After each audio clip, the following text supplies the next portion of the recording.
Bismillahirrahmanirrahim. Assalamualaikum warahmatullahi wabarakatuh. Alhamdulillah. Allahumma salli ala Sayyidina Muhammad ibni Abdillah wa ala alihi wa sahbihi wa man tabi'ahu wa mawala. Apa kabar adik-adik semua? Alhamdulillah. Memang cantik baju katun lengkap dengan celana. Saya tidak lagi berpantun karena sudah dipakai Ustadz Ulin Nuha.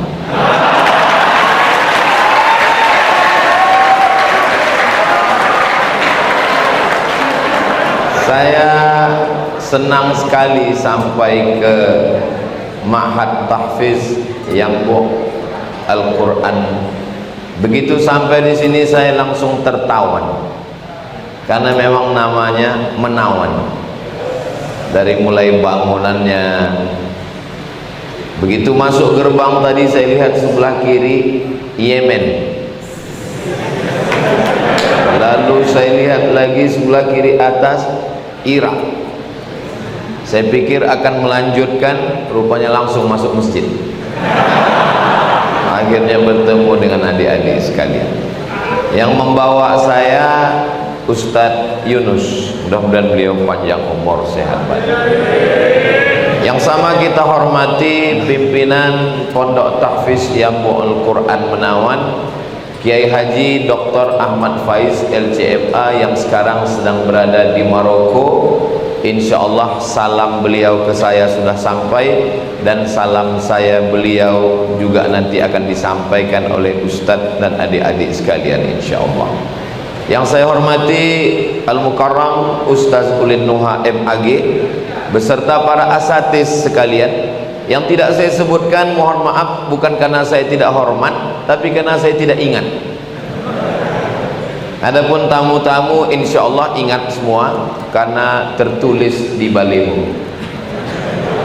Sponsor by Sukun, BSI Syariah, Rens Cafe Resto, Jenang Kudus Mubarak, BNI, dan lain-lain. Lezatnya memikat.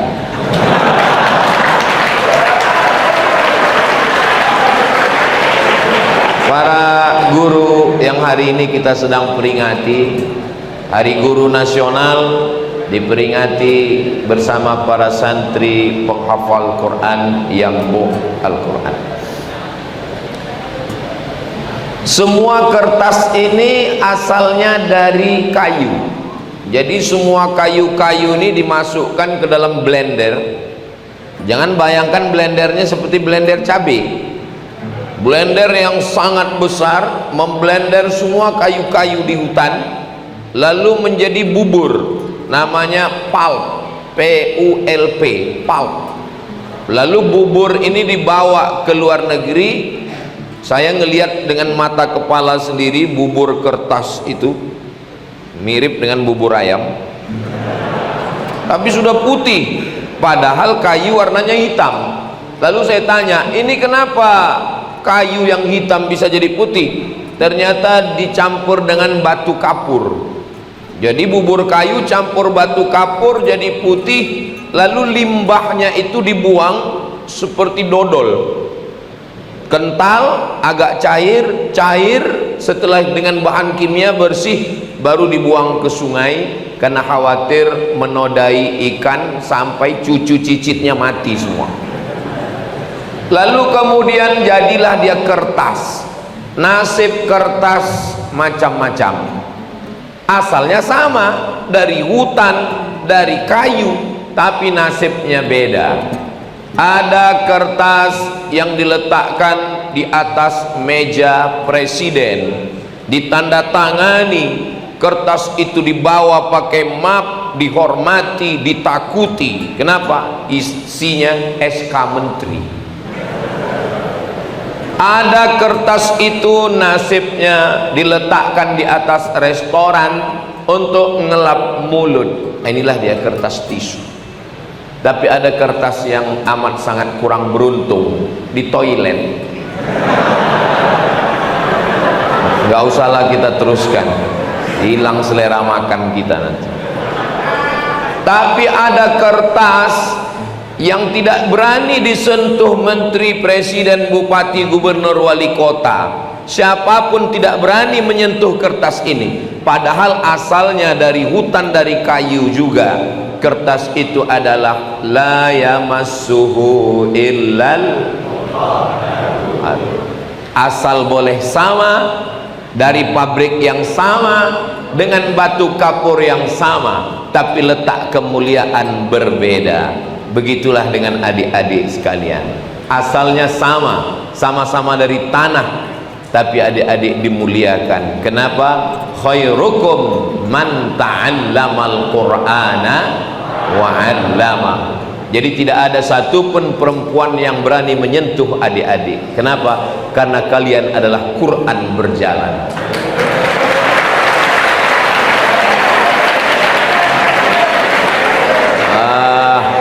Saya nggak percaya tuh Ustadz Somad.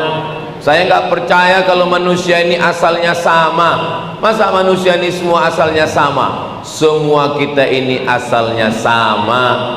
Min tin, diciptakan dari tanah. Min turab, diciptakan dari debu tanah. Kalau ada orang yang mengatakan saya bukan dari tanah, saya dari besi, berarti transformer. Kita ini semuanya dari tanah. Kalau memang manusia ini asalnya tanah, kenapa sifatnya beda-beda Ustadz Somad? Ada manusia ini kalau memang betul dari tanah, sifatnya rendah, tawaduk. Kenapa sifatnya ada yang sombong? Karena memang tanah juga macam-macam. Jadi kalau ada yang angkuh, sombong, itu mungkin dia diciptakan dari tanah sengketa. Ini teman saya ini selalu memberikan bebannya ke saya, beban hutang, beban tugas, beban ujian, beban pekerjaan, selalu menimpakan ke saya. Mungkin dia tercipta dari tanah timbun. Maka insya Allah adik-adik walaupun dari tanah, berjalan di atas tanah, akan masuk lubang tanah dan akan dimakan cacing tanah. Tapi kalian mulia. Kenapa? Lisan kalian Al-Quran, hati kalian Al-Quran, pikiran kalian Al-Quran. Yamshi alal ard, berjalan di atas muka bumi. Sanawiyah kelas 1 5 juz, kelas 2 10 juz, kelas 3 15 juz, aliyah kelas 1 20 juz, kelas 2 25 juz, kelas 3 30 juz. Enggak hafal 5 juz, enggak naik kelas. Ustadz tahu dari mana? Saya kan nanya-nanya Ustadz Ulin Nuha tadi. Banyak pondok tahfiz Quran tapi enggak punya ijazah. Bukan merendahkan, mohon maaf, jangan tersinggung. Karena banyak orang nggak mau nyekolahkan anaknya kalau nggak punya ijazah. Pertama kali nanya, nanti anak saya mau jadi dokter spesialis, mau jadi polisi, mau jadi tentara, nanti dia mau kuliah gimana? Tapi di pondok tahfiz Yambu'ul Quran Menawan, dia punya ijazah Kementerian Agama, Sanawiyah dan Aliyah. Dia bisa terbang sejauh mata memandang. Banyak orang, anak saya nanti kalau cuma ngapal Quran tapi dia nggak bisa baca kitab, hafal Quran tapi nggak ngerti Quran. Di ma'had tahfiz Quran Yambu' Al-Quran, maka dia bukan cuma sekedar ngapal Quran dan berijazah, dia belajar fikih. Di mata pelajarannya fikih, tapi yang dia baca kitab Fathul Qarib, dia baca kitab akidah Imam Abul Hasan Al-Ash'ari, akidahnya ahli sunnah wal jamaah. Baca Qur'annya khatam, hafal Qur'annya mutqin, punya ijazah diakui Kementerian Agama, bisa baca kitab. Inilah harapan calon mertua.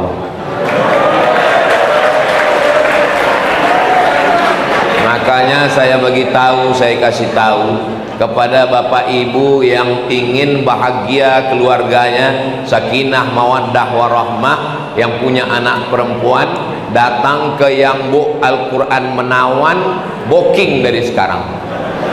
sebelum diambil orang lain.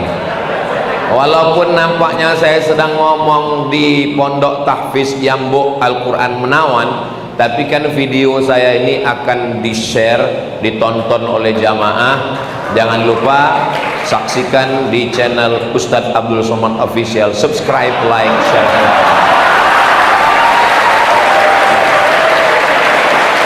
Allahu Akbar. Kalau Tuhan pergi ke Mekah, singgah sebentar di Madinah. Sudah lama Abdul Somad tausiah di Yambuk diberikan karpet merah. Luar biasa. Untung warna karpetnya beda dengan peci. Coba kalau sama, yang nonton bilang jangan-jangan ini peci dari karpet juga. Nah, adik-adik adalah orang yang beruntung. Tapi yang paling beruntung adalah ayah dan ibu. Ibu yang mengandung 9 bulan 10 hari, wahnan ala wahnin wa fisaluhu fi amaini, menetes 10 keringat dan air mata. Adik-adik 1 hari murajaah 2 juz, 1 bulan hatam 2 kali, 1 tahun hatam 24 kali. Kalian adalah orang yang punya ibu dan ayah paling beruntung di dunia, karena mengalir pahalanya dapat khataman 24 kali dalam setahun.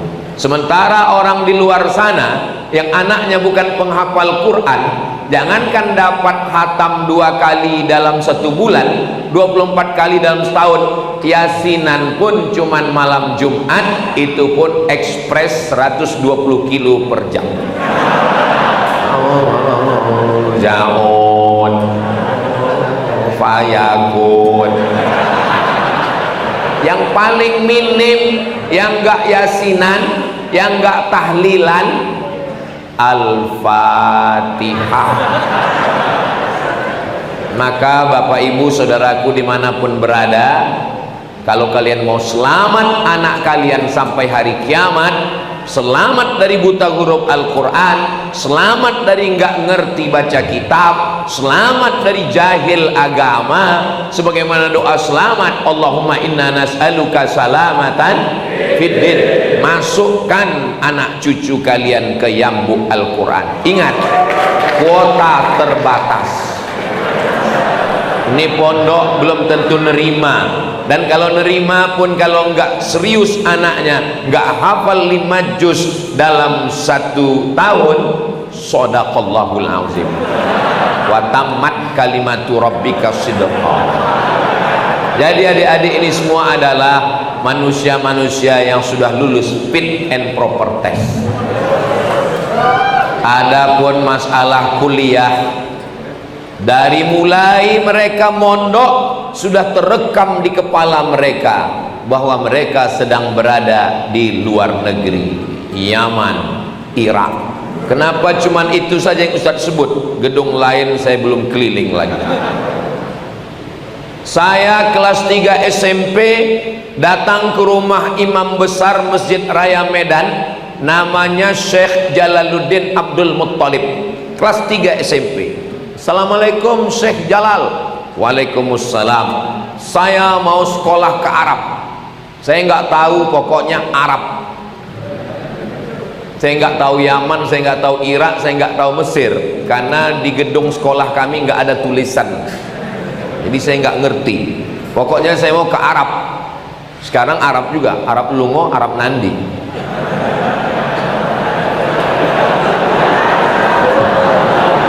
Syekh Jalaluddin, tolong saya mau berangkat ke Arab. Dia nanya, kamu kelas berapa? Saya baru kelas 3 SMP. Tamatkan dulu SMP, masuk mondok, tamat aliyah, baru nanti kamu saya berangkatkan. Jadi saya kelas 3 SMP sudah punya cita-cita mau ke Arab, walaupun saya nggak tahu di mana Arab. Lalu setelah tamat mondok di Al-Jam'iyatul Wasliyah, lalu kemudian saya pun berangkat ikut tes Kementerian Agama, beasiswa Al-Azhar, ada 100 orang tahun 1998. Lalu kemudian saya ikut tes, lulus berangkat 5 September 1998 dari Cengkareng menuju Amman, dari Jordania menuju Kairo. Mendarat di Kairo pakai jas, pakai dasi, pakai jaket, pakai topi. Sampai di sana keringetan, ternyata musim panas. Disambut oleh Ketua PPMI, Persatuan Pelajar Mahasiswa Indonesia. Setelah disambut-sambut, saya ditanya sama senior, naik pesawat apa? Saya jawab, saya naik pesawat Royal Jordan Airlines. Oh, kata mereka, itulah tiket yang paling murah.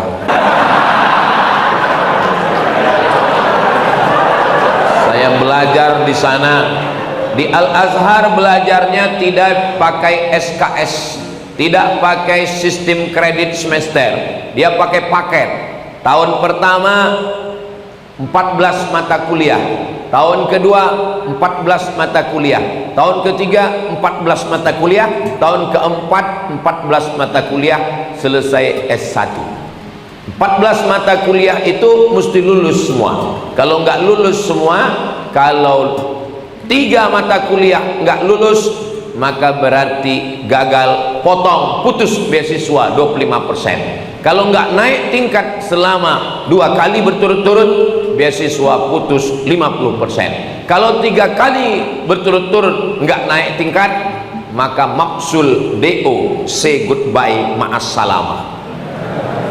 Saya ketakutan sampai nggak selera makan, belajar, akhirnya saya naik tingkat dan saya selesai 1998. Saya sampai di Mesir bulan Juli 2002.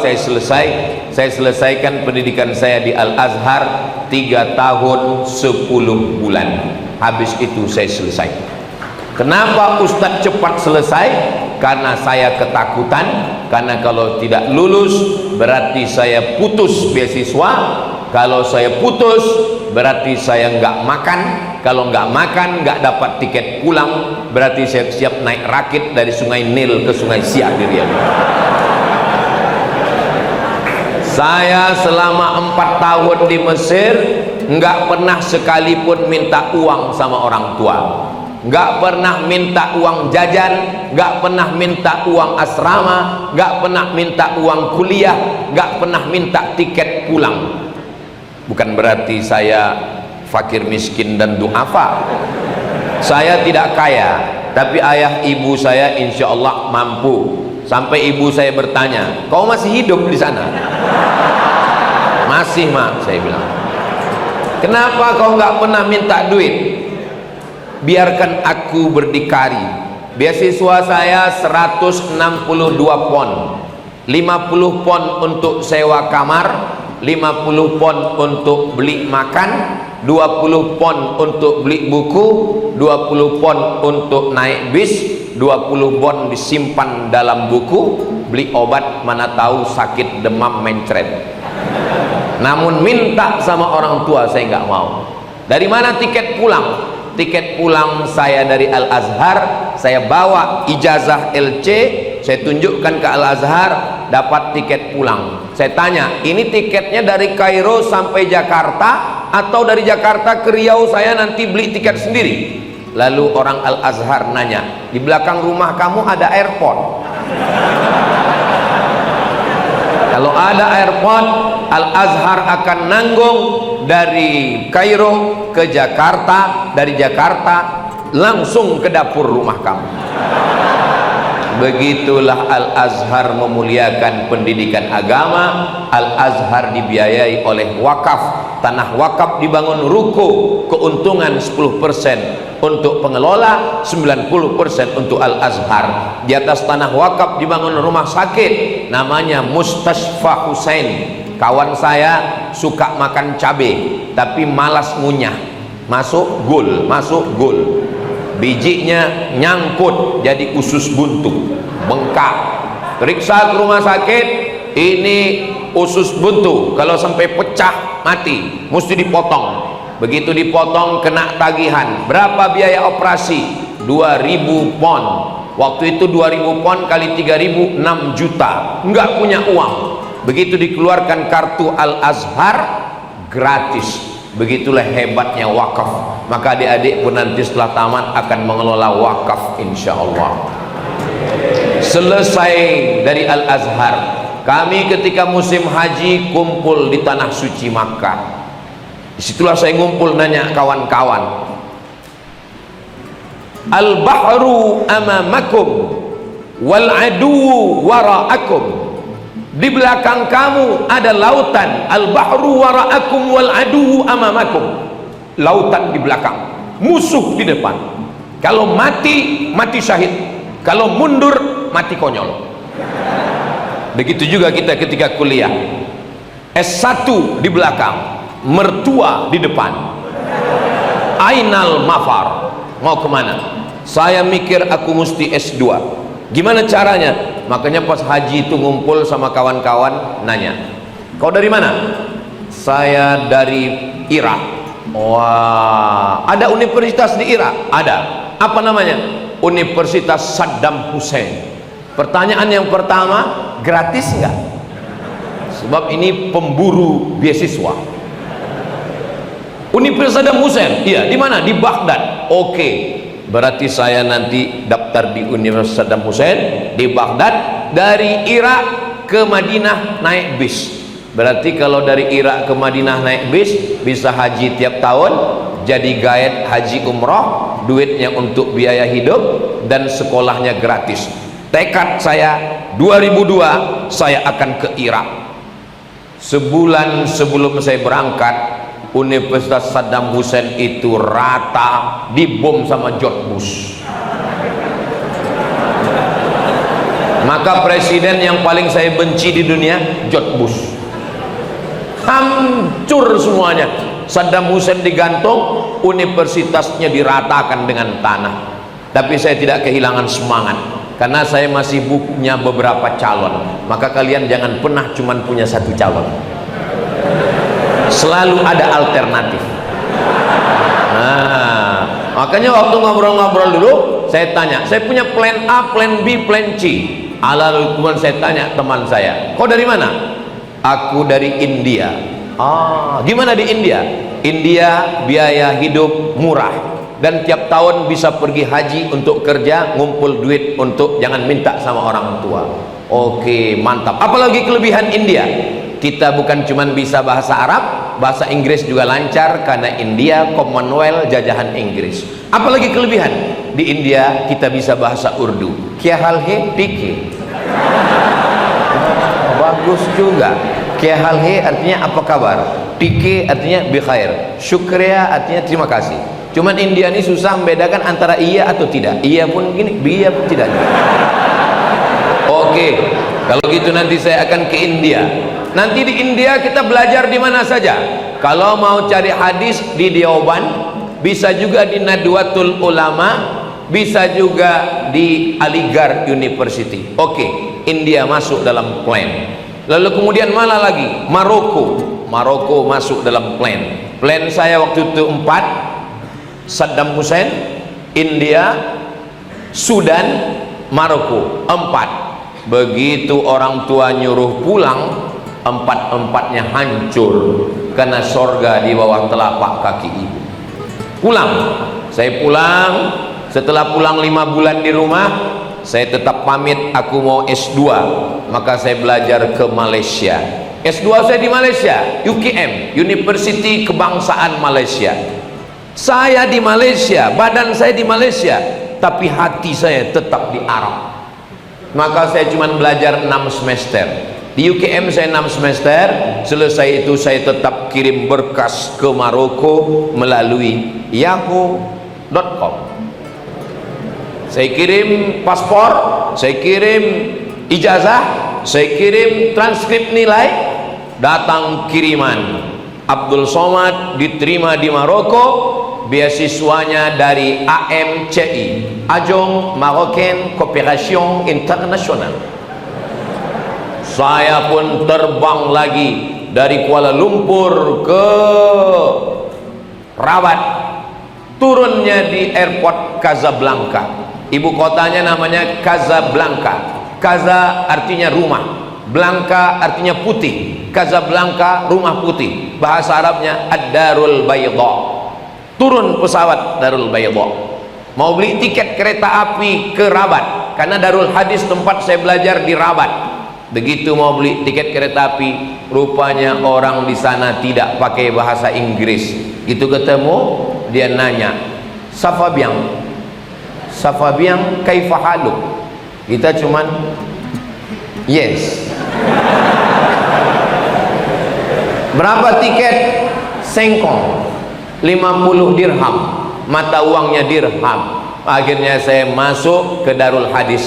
Sekarang Kiai Haji Dr. Ahmad Faiz LCMA sedang berada di tempat saya belajar dulu di Darul Hadis. Darul Hadis bagus, cantik, alamnya indah, di tepi laut Samudra Atlantik, di gunungnya ada salju, musimnya 4, ada musim rabi, musim bunga, ada musim kharif, musim gugur, ada musim syita, musim dingin, ada musim saif, musim panas. Cantik dan indah. Mereka nanya ke saya, di tempat kami ada rihlatas syita'i was saif, ada rabi dan kharif. Di kampung kamu berapa musim? Saya bilang banyak. Ada musim durian, ada musim rambutan, ada musim pilkada. Saya bilang, alhamdulillah. Saya sampai ke Maroko tahun 2004. Saya masuk. Ternyata Maroko juga kejamnya luar biasa. Beasiswa saya 1 bulan 100-800 dirham. Mata uangnya dirham. Lebih kurang $100. Kalau sekarang 1,5 juta.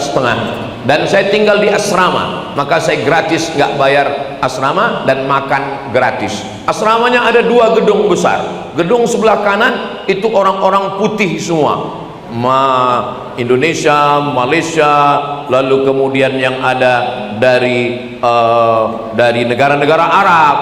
Lalu kemudian yang kiri ini dari Afrika, Burkina Faso, Nigeria, Mauritania. Saya tinggal milih di asrama sekamar dengan orang Afrika. Kenapa saya bersama mereka? Karena orang Afrika ini pengalaman saya orangnya lebih baik, komunikasinya nggak sombong, dan di tengah mereka saya terasa lebih putih. Nah, jadi saya satu asrama. Saya pernah satu asrama dengan orang Mauritania. Saya pernah satu asrama, satu kamar dengan orang Madagaskar, orang Kristen. Saya pernah satu kamar dengan orang orang Guinea. Pernah satu kamar dengan orang Guinea, Muslim. Dia tanya, where are you come from? Dia bahasa Inggris. Saya bilang Indonesia. Oh, dia bilang in all of the world, di dunia ini semuanya 4 Guineas. Di dunia ini ada 4 Guinea, dan 1 Guinea ada di kampung kamu. Saya kaget. Dia bilang ada 4 Guinea di dunia. Negara saya Guinea, satu lagi Guinea Bissau, satu lagi Guinea Conakry, dan satu lagi adalah di kampung kamu. Apa namanya? Papua New Guinea. Ternyata saudara kita Papua itu masih suku dengan mereka yang ada di Guinea. Dia baik sekali. Pagi-pagi dia tawarkan saya sarapan. Dia ambil roti, dia belah, dia ambil sarden 1 kaleng, dia masukkan, dia pencet, langsung dia baca, Allahumma barik lana fima rozaqtana wa qina adzabannar. Saya coba, enggak masuk. Kita masih perlu oseng-oseng, sambal terasi, pakai tahu tempe. Memang masalah makanan ini. Saya tinggal di asrama, orang Maroko semuanya makan gandum. Saya tetap beli beras. Saya datang bawa beras 1 kilo. Teman saya yang dari Pakistan namanya Amar, yang dari Bangladesh namanya Abu Ahmad, ngejek saya. Abdul Samad, kamu masih makan nasi? Kami di Maroko sudah nggak makan nasi lagi. Saya bilang saya nggak bisa kalau nggak makan nasi. Perut saya kenyang tapi otak saya nggak jalan. Seminggu setelah itu pas saya berdiri di kamar, saya lihat mereka di bawah mikul beras. Saya turun ke bawah. Kamu berdua Abu Ahmad dengan Ammar, kemarin kalian ngejek saya bawa 1 kilo beras. Kenapa sekarang kamu bawa ini 1 karung beras? Kata mereka, Abdul Somad, kita ini orang Asia, kalau nggak makan nasi otak kita nggak kerja. Jadi masalah makanan, adik-adik dari sekarang biasakan makan gandum supaya nggak susah kayak saya dulu makan nasi. Nah, setelah itu saya pulang ke Indonesia. Cita-cita saya dulu tidak pernah tabligh akbar di tengah lapang orang ramai, nggak ada di pikiran saya. Pikiran saya dulu simple saja. Saya mau S1, habis S1 S2, habis S2 S3. Setelah S3 saya mau jadi dosen. Setelah itu saya punya duit gaji. Setelah itu saya mau membahagiakan ayah dan ibu saya. Cita-cita tertinggi saya bukan dosen, bukan ustadz, bukan apapun. Saya cuma mau membahagiakan orang tua. Ternyata apa yang terjadi? Allah Subhanahu wa ta'ala membuat hidup saya skenarionya luar biasa. Sama seperti judul lagu, jatuh bangun aku mengejarmu. Saya pulang dengan membawa 2 ijazah. Sebelah kiri LC, sebelah kanan MA. LC, MA. Lagi cemas mencari anak gadis. Enggak ada satupun orang yang mau memberikan anaknya ke saya, karena dia takut anaknya enggak makan. Karena saya bukan orang kaya. Akhirnya saya merantau ke Brunei Darussalam. Saya buat surat lamaran kerja, masih saya simpan sekarang di file laptop saya. 17 lamaran, satu pun nggak ada yang nyangkut. Akhirnya saya pulang. Kata ibu saya, kau pulang aja, kau ngajar di kampung halaman. Setelah saya pulang, saya ikut tes dosen. Saya lulus tahun 2009, PNS Fakultas Usuluddin, ngajar mata kuliah hadis. Karena S2 yang saya tulis itu 600 halaman. Judul tesis S2-nya Rijalul Muwatta' was Sahihain alladzina dha'afahumun Nasa'i fi kitabid du'afa wal matrukin jam'an wa dirasatan. Periwayat-periwayat hadis yang ada dalam Sahih Bukhari, Sahih Muslim, Muwatta' Imam Malik yang didhaifkan oleh Imam An-Nasai dalam kitab Du'afa wal Matrukin sebanyak 62 perawi. Diterima, disidangkan. Saya selesai sidangnya pada bulan November 2006. Jadi S2 saya selesaikan setahun 11 bulan. Kenapa bisa cepat? Karena ancaman kalau beasiswa putus nggak makan. Jadi ternyata, mohon maaf, anjing herder yang lari kencang dengan orang yang lari biasa itu yang bisa mengimbangi. Siapa yang mau lomba lari kencang, cobalah dikejar anjing herder. Insya Allah cepat. Makanya kalau ada sekarang saya ketemu dengan mahasiswa, saya masuk kampus, pas nanya sama mahasiswa, kamu semester berapa? Semester berapa? 4. Masa 4? 14. Kok bisa semester 14? Bukunya bahasa Indonesia, dosennya orang Indonesia, belajarnya di Indonesia, pulang kampung tiap Sabtu. Kok bisa 14 semester nggak selesai? Karena nggak dikejar anjing. Nggak ada yang dikhawatirkan. Putus uang kos-kosan nggak ada, uang nggak ada, passwordnya tinggal 3 huruf, mbok, mother. Maka kalau mau adik-adik semangat belajar, nanti kasih tahu sama orang tua, ayah, ibu, izinkan aku pergi sejauh mata memandang, jangan kirim uang selama 4 tahun. Kalau aku nggak kirim kabar, sholat OIB berarti sudah mati.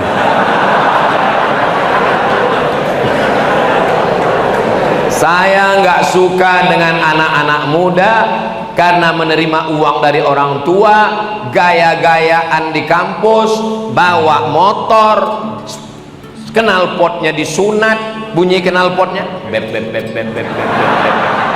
Setiap ketemu sama mahasiswa beb. Alhamdulillah di Ma'had Tahfiz Yambok Al-Quran semuanya laki-laki, ustaznya laki-laki. Berarti kalian sama dengan saya. Saya 4 tahun di Mesir nggak pernah pacaran, nggak pernah kenal sama perempuan. Kenapa? Karena mahasiswa Indonesia cuma 2.474 orang. Laki-lakinya perempuan cuma 300 orang. Persaingan ketat. Saya termasuk yang tereliminasi. Adik-adikku sekalian, kalian jangan berkecil hati. Nggak usah pikirkan omongan orang. Kalau kalian keluar nanti orang pasti akan nanya, sudah punya pacar belum? Belum. Hari gini nggak punya pacar, apa kata dunia? Jangan hiraukan. Terus apa jawaban kami? U'izuka bi kalimatillahi tammati min kulli syaitanin wa hammah wa min kulli 'ainin lamah. Kalau dia terus ngejek juga, jawab lembut saja, bacakan pepatah. Anjing menggonggong, kapilah berlalu. Apa? Kau bilang aku anjing? Iya, kau anjing Ashabul Kahfi. Saudaraku yang dimuliakan Allah, adik-adik sekalian, kalian belajar aja yang serius. Ngapal Quran nggak bisa Ustadz. Kemarin kami pulang, kalian pulangnya cuman 10 hari Ramadan, 10 hari Syawal, 20 hari dalam setahun. Iya, tapi pas kemarin pulang bertamu ngelihat wajah dia,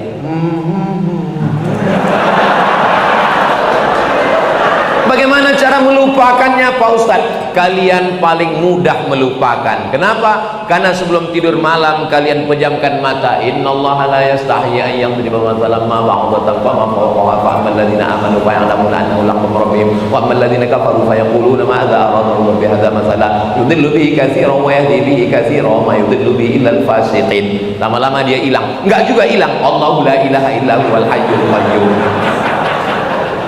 Kalian belajar yang serius, murojaah serius, gantungkan cita-cita setinggi bintang di langit. Setelah itu kalian insya Allah jadi apapun bisa. Nanti ada di antara adik-adik saya ini yang akan jadi polisi jenderal bintang 4, polisi penghafal Quran. Kalian jadi babinsa, babin kamtipmas, dan komandan tentara, panglima yang hafal Quran. Kalian akan ada pilot. Saya bermimpi nanti kalau saya naik pesawat, saya tidak lagi mendengar suara musik lagu-lagu di dalam pesawat, tapi yang saya dengarkan adalah suara tarannum Al-Quran. Kenapa? Karena pilotnya adalah penghafal Al-Quran.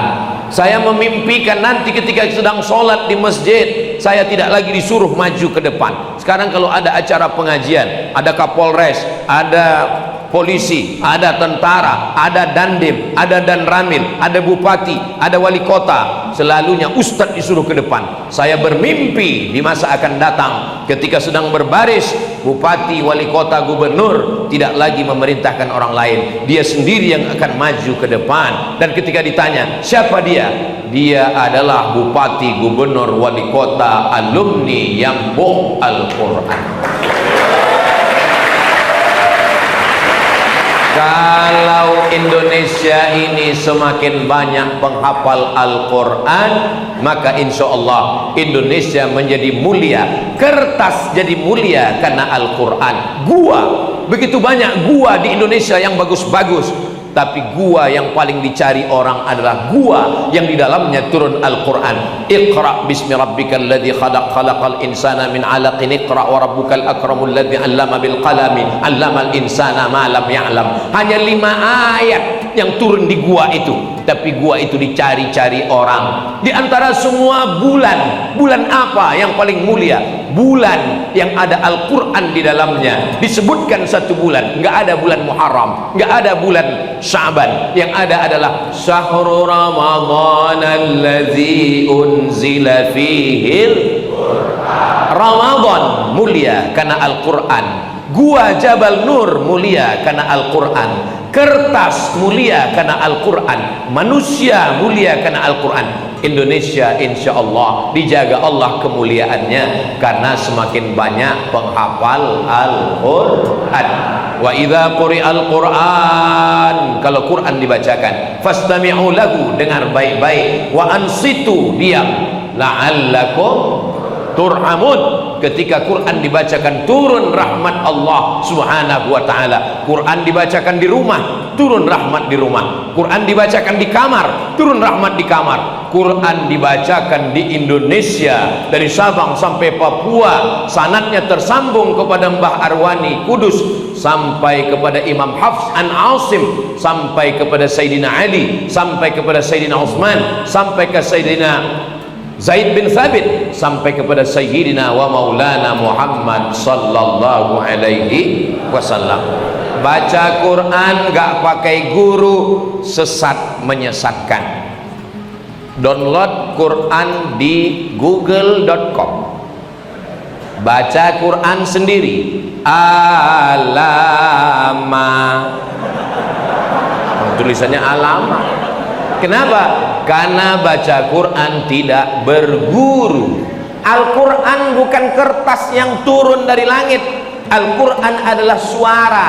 La tuharrik bihi lisanaka lita'jala bih, inna alaina jam'ahu wa qur'anah. Kami yang membacakan Al-Quran. Jibril membacakan, Nabi mendengar. Nabi membaca, sahabat mendengar. Sahabat membaca, tabi'in mendengar. Tabi'in mendengar, tabi'in mendengar. Para guru-guru kita membacakan Al-Quran. La ta'manna ala Yusuf, bismillahi majreha, a'jamiyyu wa arabi, alif lam mim. Syekh Muhammad Mutawalli Asy'arawi komplain ke guru mengajinya. Dia bawa Al-Quran dua. Kenapa yang ini dibaca alam nasrah, kenapa ini dibaca alif lam mim? Tulisannya sama.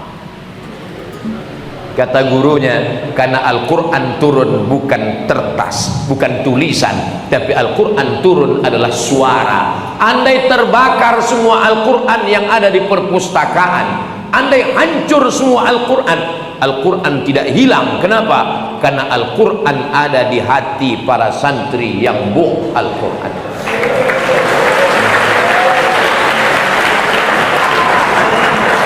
Aku nikahkan engkau dengan anakku dengan mahar mengajarkan Al-Quran.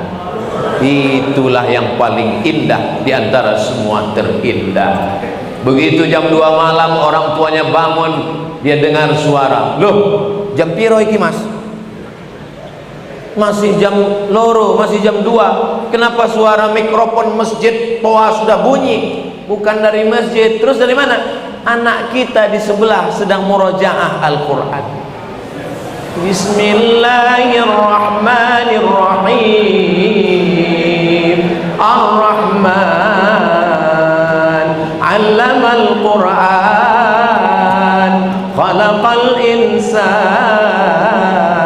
'allamahul bayan. Apa kata si ibu mertua? Lihat tuh mantu kita, baru pertama dia menikah sudah mengajarkan Al-Quran. Kamu sudah 30 tahun jadi suamiku, gak pernah jadi imam Al-Quran. Pelan-pelan mereka melihat pintu kamar anaknya terbuka sedang tahajud. Begitu dilihat, rupanya TV belum mati. Karena mantunya bukan alumni dari Yambo Al-Quran. Kalau dia alumni Yambo, dia pasti bangun tahajud malam, karena dia sudah terbiasa bangun tahajud malam. Dia pasti akan murajaah, mengulang hafalannya. Adik-adikku sekalian, kalian orang paling beruntung, kalian orang paling mulia. Andai waktu boleh terulang kembali, seandainya lan tarji'al ayyamul lati madat, yang lalu tidak bisa terulang. Ala laitasy syababa ya'udu yauman, andai masa muda bisa kembali. Kalaulah umur saya mundur lagi kelas 6 SD. Seandainya saya sekarang ini kelas 6 SD ini, nanti mau tamat SD bulan Mei 2025. Lalu Ustadz mau kemana? Saya mau jadi santri penghafal Quran yang boh Al-Quran. Kenapa? Tapi Ustadz kan nggak bisa lagi. Saya nggak bisa lagi belajar di Yambu Al-Quran karena umur saya sekarang udah berapa? 27 apa berapa? Umur ini kan bukan masalah angka, umur ini masalah rasa, guys. Saya nggak bisa lagi masuk Yambuk, tapi anak saya Sami Ahmad Mesbahi Ibadillah nanti saya mau masukkan ke Yambuk Al-Quran. Saya kirim jadwal ke istri saya. Jadwal saya selama 4 hari di Jawa Tengah, mulai start pertama hari ini Jumat, Sabtu, Ahad, Senin baru saya pulang. Gak boleh lebih dari 4 hari. Kalau lebih 4 hari dikhawatirkan buka cabang. Saya kirim ke istri saya, aku 4 hari di Semarang, ini jadwalnya. Lalu dia lihat, oh ada di Yambuk, nanti anak kita sekolahkan ke Yambuk. Itu sudah janji. Kalau panjang umur saya yang akan mengantarnya ke Yambuk. Kalau umur saya tidak panjang, insya Allah semua sudah mendengar saksi. Sampaikan, ingat dulu Ustaz Somad pernah ngomong bahwa ingin anaknya supaya kalau dia ngapal Quran, sanad Qurannya tersambung ke Mbah Arwani Kudus. Almar'u ma'aman ahab, orang akan bersama dengan siapa yang dia sayangi. Memang saya nggak pernah ketemu dengan Mbah Arwani, tapi saya selalu mendengar namanya disebut-sebut para penghafal Quran. Kalaupun sanad keilmuan saya tidak tersambung, tapi saya ingin sanad keilmuan hafalan anak saya Al-Qur'annya nyambung sehingga dapat syafaat. Penghafal Quran ini bisa memberikan syafaat. Iqra'ul Quran, bacalah Al-Quran, fa innahu ya'ti yaumal qiyamah. Quran ini nanti akan datang pada hari kiamat, syafi'an li ashabi, memberikan syafaat kepada orang yang membacanya, dan orang yang menghafal itu pun bisa memberikan syafaat. Nanti adik-adik sekalian memberikan syafaat, tentu saja ring satu orang-orang yang terdekat dengan kalian. Siapa yang pertama kalian berikan syafaat ketika Allah bertanya kepada kalian, hai penghafal Quran, siapa yang mau kalian berikan syafaat? Kalian akan berikan ke ibu kalian, ke ayah, ke istri, ke anak, ke mertua. Setelah semuanya dapat, mudah-mudahan ada di antara kalian yang masih ingat. Oh, satu lagi belum. Siapa? Ustaz Somad. Mudah-mudahan di antara 1.200 santri ada yang ingat dengan Ustaz Somad, insya Allah. Dari bunyi aminnya kelihatannya nggak banyak yang setuju.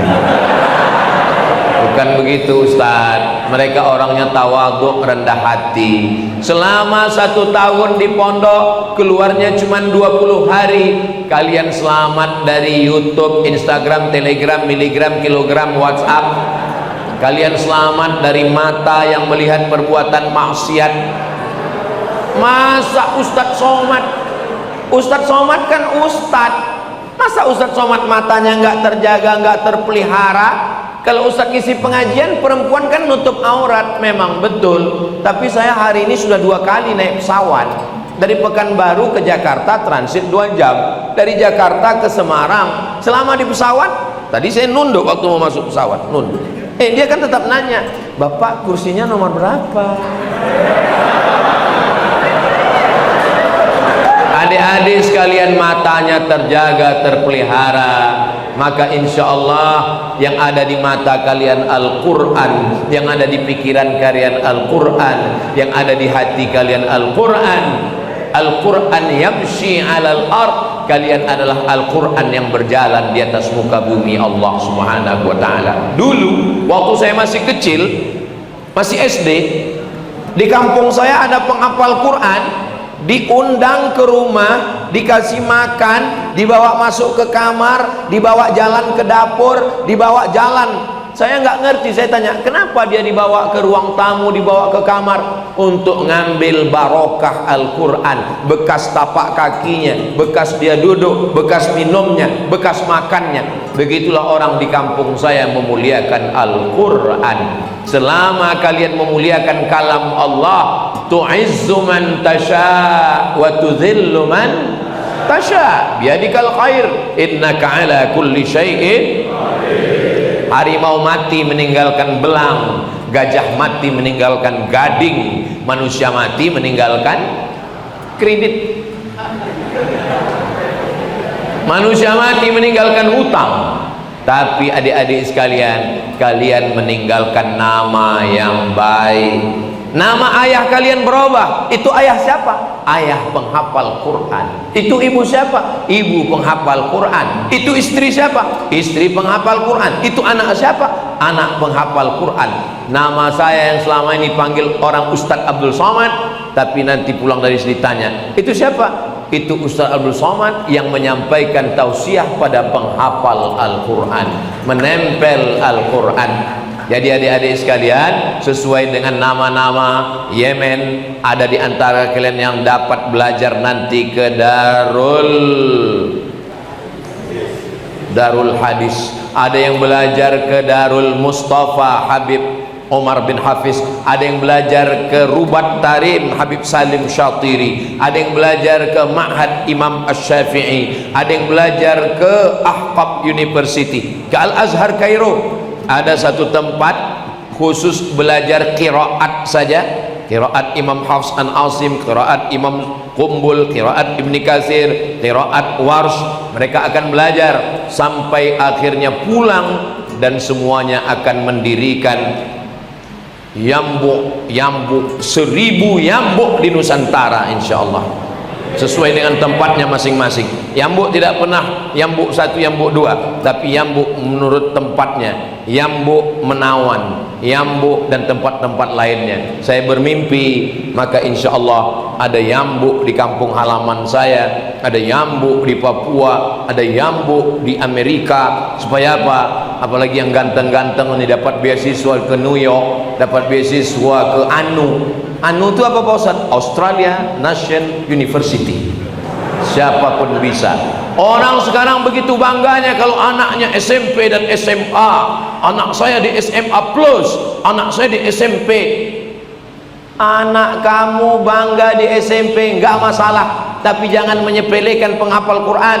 Mereka di pondok menghafal 30 juz Al-Quran di kepalanya. Di samping itu dia menghafal lagi tasrif, nahu, sorab. Hitunglah pelajaran di SMP cukup dengan 5 jari. Fisika, kimia, matematika, bahasa Inggris, bahasa Indonesia. Tapi di pondok pesantren, nahu, sorab, balaghah, ma'ani, bayan, mantik, fikih, usul fikih, qawaidul fikih, tafsir, arud qawafi, hadis, ilmu hadis, mustalah hadis, mukhtaliful hadis, rijalul hadis. Belum lagi Al-Quran. Bapak ibu dimanapun berada, cari anak kalian yang paling cerdas, yang IQ-nya paling tinggi, itulah yang kalian masukkan ke pondok tahfiz Quran Yambuk Al-Quran Menawan. Ini sekarang banyak orang anaknya nggak lulus SMP negeri, nggak lulus SMP plus, nggak diterima di mana-mana, baru dia bawa ke pondok. Oh, pikir pondok tempat pembuangan sampah. Setelah anaknya nakal di pondok karena nggak bisa belajar, nggak nangkap, baru dikatakan pondok tempat nakal. Anakmu nakal sebelum masuk pondok, mas. Saudara yang dimuliakan Allah Subhanahu wa Ta'ala, mudah-mudahan Allah menjaga adik-adik semua dari perbuatan maksiat. Syakautu ila waki'in su'a hifzi fa arsyadani ila tarkil ma'asi. Lalu kemudian apa kata dia? Bi annal ilma nurun wa nurullahi la yuhda lil 'asi. Allah tidak akan mungkin menempatkan permatanya di atas tanah yang kotor, maka muliakan cawannya, muliakan cangkirnya, muliakan gelasnya, barulah air zam-zam dituangkan ke dalamnya, barulah diminum terasa nikmat segarnya. Kita ini masih manusia, nggak ada yang luput dari dosa. Jadi kalau ada di antara adik-adik mengatakan, saya ini masih buat dosa Pak Ustadz, berarti kamu masih manusia. Saya ini dosa terus, berarti setan.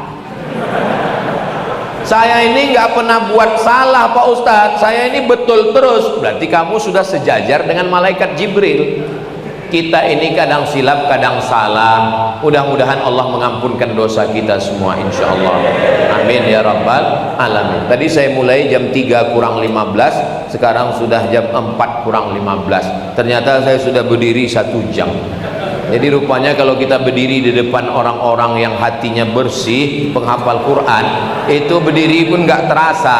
Tapi kalau kita berdiri di tempat orang yang hatinya kotor, pikirannya suntuk, bawaannya ngantuk, Saya seingat saya dulu kalau di pondok banyak santri yang nggak bisa tegak kepala, nunduk aja, entah karena hafalannya berat atau karena digoda setan.